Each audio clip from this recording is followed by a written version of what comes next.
I want to tell you a very powerful story of a rabbi named the Rabbi of Yaakov David Vilemsky.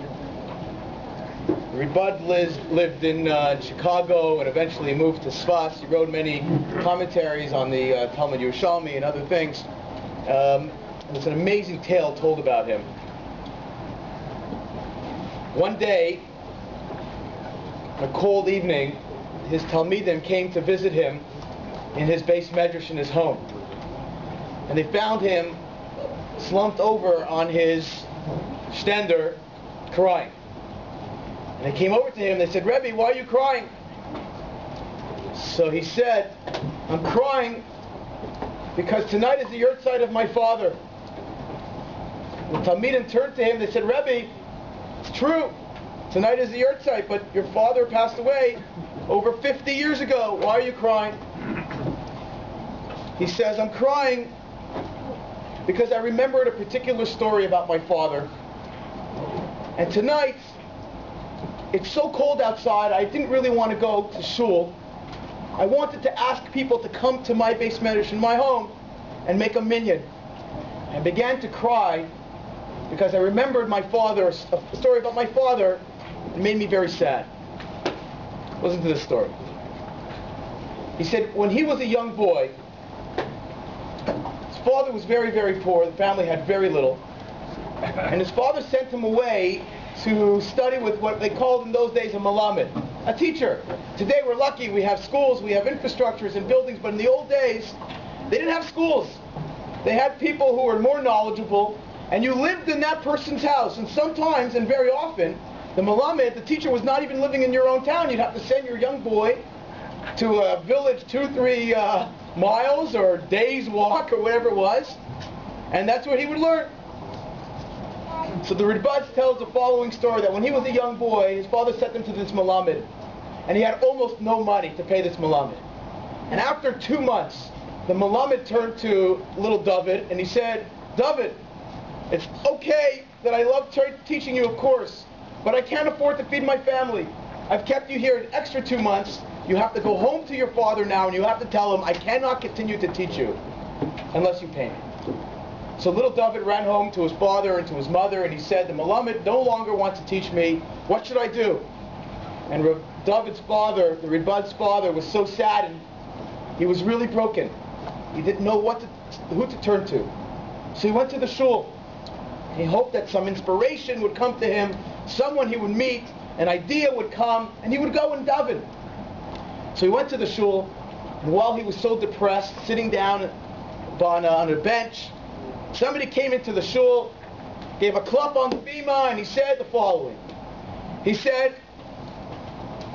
"A rich person, a gvir, is coming to town, and he wants to buy a home. He's building a home for his son-in-law, and he needs a chimney built tonight." Now in those days, a chimney meant everything. Today, Baruch Hashem, you turn on, you have heaters, and you have air conditioning, you have central everything. But in those days, a heater in your home, look at chimney in your home, that was the heating, that was where you cooked your food, that's how you lived, the heat of the house. In those days, there wasn't what's it called, protection from the winter, there wasn't insulation, thank you. So, chimney was everything. So anybody who would build a chimney for this Gvir's son-in-law tonight will get 6 rubles. That was a lot of money. So the Rabbi's father says, "Oh my gosh, it's unbelievable. You know what I do for a living? I build chimneys. That's what I do.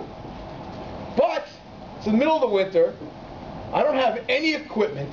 I don't have the tools. I don't have the bricks. I don't have anything. What am I going to do?" So he paced back and forth in the shul. He said, "What am I going to do? What am I going to do? I have to do this." So he turned to the gvir and he says, "I will do it. I will build your chimney. I'll take care of it." He says, "Fine. Tomorrow morning, when it's done, I will pay you your 6 rubles. So the Rabbi's father went home, and he took little David with him, and together they started to dismantle the chimney in their own home. Brick by brick by brick by brick. Little by little did they take apart this chimney. And slowly but slowly, they took each brick and put it onto a little dolly, and they brought it over to this fellow's house. And by building once again, rebuilding this chimney, they were able to help this Gvir and his son-in-law build his chimney. At the end of the entire night, it took an entire night to do this, the Gvir came down, he saw the beautiful chimney, and he said, "Thank you very much for taking care of this." And he reached into his pocket, and he gave the Ridbaz's father the 6 rubles. And Rav David looked at his father, and he said, "Dad, now we can go home. We have some money." So he said, "No." He said, "You take these 2 rubles, and you go pay your Rebbe, your Melamed, and you take these 4, and you tell your Melamed he's good for the next 4 months."